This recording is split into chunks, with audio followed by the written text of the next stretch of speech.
Scoodly doodly doo, it's time for another Welch review. Scoodly doodly doo doo. Hello. Go ahead. No, it's too late. No, take it away. Take two. Hey everybody, and welcome to the Welch review. I just blanked. Take three. Hey everybody, and welcome to the Welch review. I'm Stefan, it's Sam. We're back coming at you again. Hope you're having a great day. We appreciate you tuning in.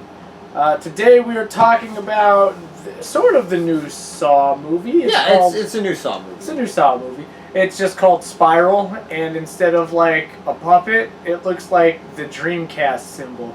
Yeah, Sega. Yes. Except it's not as good as the Sega Dreamcast. It's about a disturbed Sega employee who's killing off Nintendo CEOs. I mean, it could be worse. But no, it's not about that. Anyway, in this film you have Chris Rock as Detective Zeke Banks. I mean, you know Chris Rock, a very successful comedian. Grown Ups, Grown Ups 2, The Week Before, Head of State, Cell Block 4. Kind of a strange pick for this film. Yeah, well, what's even crazier is this is kind of his brainchild. He's the one who pitched this whole story. Really? Yeah, fair. And then you have Samuel Jackson as Marcus Banks, plays Chris Rock's dad in this movie. Samuel L. you'll know from Snakes on a Plane, Unbreakable, Star Wars 1 through 3. If you don't know who Samuel L. Jackson is, then you probably haven't seen a movie before. That's also true. Marvel, he's Nick Fury, guy with the eye patch. And if you don't know who he is, you should fix that. Yeah. You have Max Minghella as Detective William Schenk. He's from the horror film Horns, the film The Ides of March, and the Hulu original The Handmaid's Tale. Then you have Marisol Nichols as Captain Angie Garza. She was on the TV show Riverdale, 24, Teen Wolf, and I'm guessing it's a ripoff of The Outsider from HBO, Kukui the Boogeyman. Yeah, okay. I love that. We totally ripped that off that show. You have Dan Petrojevic. Dan. He plays Boz, and he's a voice in Bakugan Battle Planet. Wait, what? He's in Bakugan? Yeah. And he was in a show called Cardinal in 1912. You have Patrick McManus as Peter Dunleavy. He's in the new, I think, CBS show, Clarice, which is about Clarice Sterling from Silence of the Lambs. Yeah. Like it talks about her, like, Hello, that Clarice. Yes.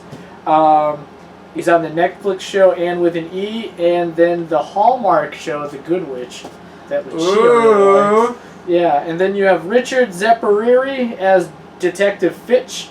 He was in the Stallone film Driven, Covert Affairs, and he played Zuko in Titans. Zuko in Titans? What? The Joker's alias name. In Titans, the TV show? Teen Titans, yeah. Oh, okay. Yeah. That's like Zuko, Last Airbender? No, not that one. That's the last movie. Yeah, I know. Then you have Allie Johnson as Officer Jeannie Lewis. She's in the show Killjoys, Hudson and Rex, and In the Dark. Zoe Palmer as Kara Boswick. She was in Godsend, Lost Girl, and Wynonna Earp. Casey Collins as Detective Drury. He's also from the show Clarice. He was in the show The Strain, and he was in the new RoboCop. And then you have Eddie Inksetter as Detective Kraus, and she was in The Handmaid's Tale, It, and the 2019 remake of Rabid. That's a David Cronenberg original. Then you Not a Cronenberg. Not a Cronenberg. Then you have Nazine Contractor as the Coroner Chada. She was in Roman J. Israel Esquire, the reboot of Heroes Reborn, and Star Trek Into Darkness. And then you have Thomas Mitchell as Detective O'Brien, and he was in the Bruce Willis, Morgan Freeman, Helen Mirren movie Red, the new RoboCop as well, and the Netflix show Lock and Key. This is written by Josh Stolberg and Pete Goldfinger. Both of them wrote Piranha 3D and Jigsaw. And Josh Stolberg wrote for the I don't know if it's an anime, but the cartoon version of Avatar: The Last Airbender. Oh, okay, yeah, it counts as an anime. And then this was directed by Darren Lynn Bousman, and he directed Saw 2, 3, and 4, and Repo the Genetic Opera. Okay. So that explains some stuff. Yeah. It's a Saw movie. It's a Saw movie, but also that guy, two of the writers, or... Two of the writers both wrote Jigsaw, which I believe was the last, But also Piranha 3D, yeah, which is hot trash. But you can't look away from it. That's true. Anyways, back on subject, we follow Chris Rock, who is a detective. It doesn't rock. He rocks very little. Anyways, when the movie starts off, he's playing an undercover cop. Who's robbing some drug dealers, but then, because the other cops hate Chris Rock in this, they bust him and the entire group that he was trying to get in deep with, so that he could get, even more people, uncover an even bigger operation. So they blow his cover. Anyways, after that, we find out that Chris Rock had previously gotten a fellow police officer arrested, and now the rest of the force thinks that he's a snitch and they don't like him. Well, that other cop was dirty, though. Yeah, the other cop was super dirty. He shot, like, a witness because he's a scumbag. Yeah. So anyways, that's just important to know because it's going to play a big role throughout the entire film. Yes. At the same kind of time in the film, we have this chase scene going on. We don't know a lot about it, but this dude's chasing some dude in the subway, and then he gets a white sack with assumedly chloroform on it put over his head, and he faints. And then when he wakes up, his tongue is clamped to some kind of device in front of a train track in the subway, and basically they're like, hey, rip out your own tongue or you're going to get hit by this train. He doesn't make it. He also loses his tongue. He was tongue-tied. Railway got your tongue. That's not a good joke. Anyways, yours was better. So that dude dies. We find out he's like Chris Rock's best friend, but we also find out that he's incredibly crooked, like super, super crooked. As such, Chris is like freaking out. He's like, yo, why did my best friend die? Like, what's going on? And the sheriff's like, you're a loose cannon cop. We need to get you a partner so you can get off of the edge. And he's like, dang it, I don't want a partner. But he gets a partner anyways. Then he starts getting weird things sent to him, right? In the mail. And in said mail is like a video of... Is it Boz dying? What's in the video? I don't remember. In the video. Oh no! The video is the courthouse. Yeah. And there's a box with Boz's tongue in it. Right. And his badge, which informs everybody because they'd actually been investigating this death. They didn't know who it was because it got smashed by a train. That Boz was in fact the one who had died. Right. Few things happen here and there that aren't that important, and then Chris Rock becomes the lead person on the Boz death investigation, and as he is, more and more cops start to get killed. This other cop, who was not a friend of Chris Rock, he was a jerk. Basically, Chris was doing a call one day. He was undercover. He needed backup. And he was calling for backup, and nobody came, and the dude who was closest was this dude. Anyways, this guy gets grabbed by whoever the killer is, and, he has his fingers ripped out, and then he's electrocuted to death. Later on, some other people get snagged. I can't say who everybody was that gets snagged, or who the killer winds up being, but basically there's a lot of, murder and like super gory over the top stuff, which is pretty par for the course for Saw, but not for me. And I like horror movies like a lot, but I don't like. This is just torture porn. Yeah, it's just torture porn, and there's like just a metric butt ton of like, you know, like essentially gross decapitations, and I guess decapitations is the wrong word, but like removal of limbs and body parts. And I don't know, I just didn't like it. Chris Rock doesn't do an amazing job. Whenever he's mad, he seems too mad. He's always yelling. He's always like, yelling. It's not like, you know, it's okay to be like angry, but it's almost as if they're just like, yeah, just, you know, do whatever. Yeah. And he just yells. Like, every line of dialogue when he's, you know, angry or upset is yelling. At the same time, Sam Jackson, who plays his dad, who used to also be the chief of police before he resigned, is a fantastic, because he's Sam Jackson and he is the best in the biz. No, it's true. That's like the one thing this movie has going for it is him. But it's like he's underutilized. Yeah. He's only in like 5 scenes. Yeah. You know, arguably even less. You know, but I'm sorry, I didn't mean. No. That's cool. Basically, there's a whole bunch of murders, and Chris Rock has to figure out what's going on with his new rookie sidekick, who may and or may not get killed at some point. Yeah. That's really it. Oh, like, but specifically, the killer's killing cops. Oh, yes, I should have mentioned that. The killer is killing cops, and he pretends to be. He wears a pig mask, right, to make fun of the cops because people call cops pigs. I feel like it could have been a good idea. You know what I mean? Like talking about it, especially with the heightened climate that everything's going on in the world, right? Yeah. Like, someone is a cop killer. One detective who's not crooked has to figure out. It has a lot of potential to be good. But it seems like they sank the budget into Sam Jackson and Chris Rock, and, you know, maybe the, like, I don't know, 2 or 3 possibly really gory kills, and everything else seems like a TV movie. Yeah, it's not fantastic. Again, like, the only real standout performance was Sam Jackson, who's barely ever on the screen. Chris Rock's just kind of too loud.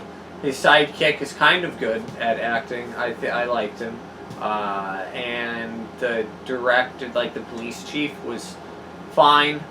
Yeah, but it just all looked like TV. Like, it didn't. Yeah. Like, okay, I'm not saying a TV movie's not a movie. It is, but like, you're supposed to be like, you were in the movie theaters. You know what I mean? Like, I feel like they should have made it look more like, oh, this is an experience, not just I'm flipping through the channels to catch this on. Like, the look of it just didn't seem right.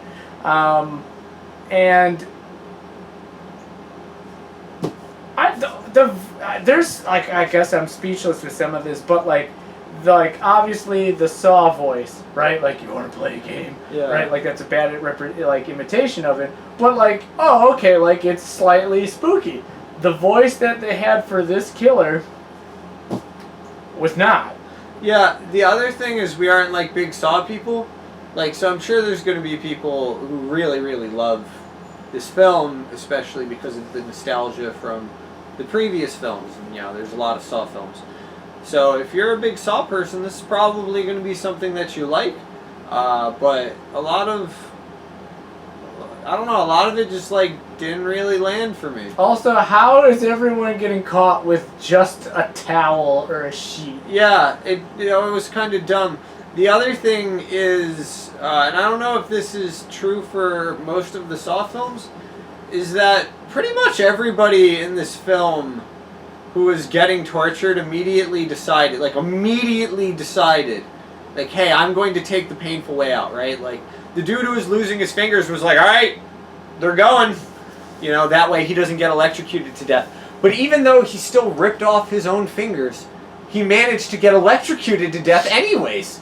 So, like, the whole point of Saw is that the people have to make horrible decisions to survive, right? Like, you're given a possible escape, but it's a terrible possible escape, and there's supposed to be some kind of like reconciling with that, right? Like you don't just saw off your leg, you have to build up to it. In this film, they're like, nope, fingers are going, and they still get punished, right?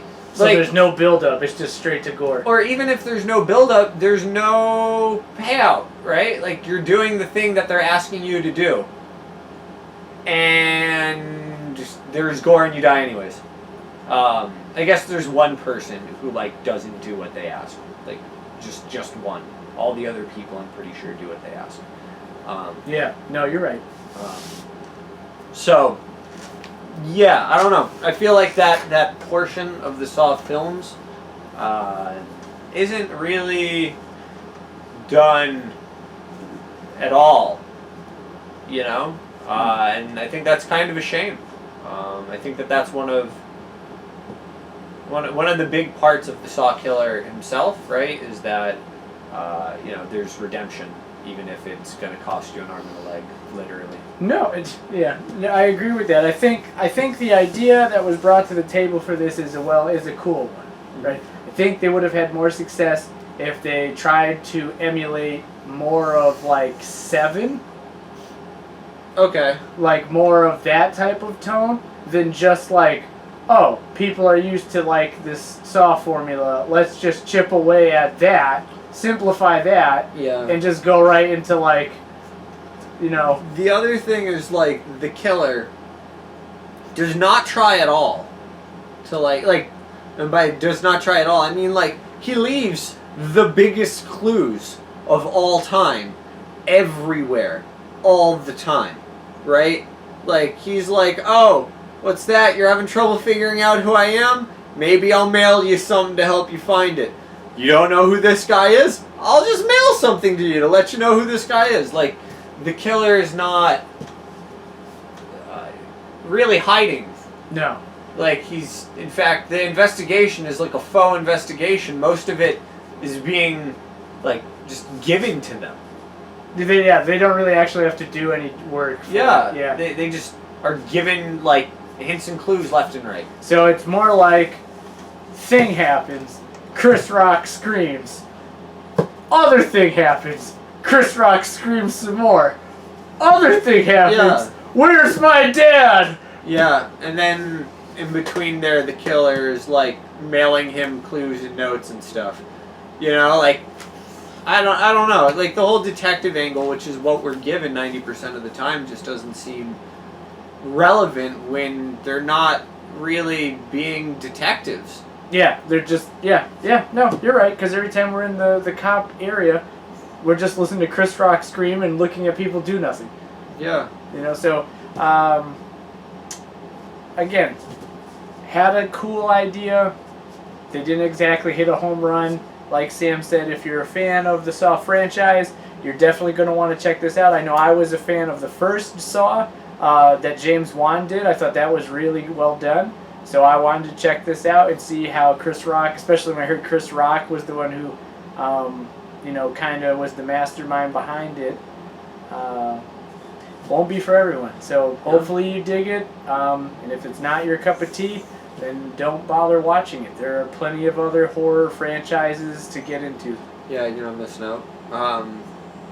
There's definitely other like good Saw films too. Like if you're if you're craving Saw, check out the old ones before you check out this one. Yeah. Anyways, this has been the Welch Review. We'll see you next time.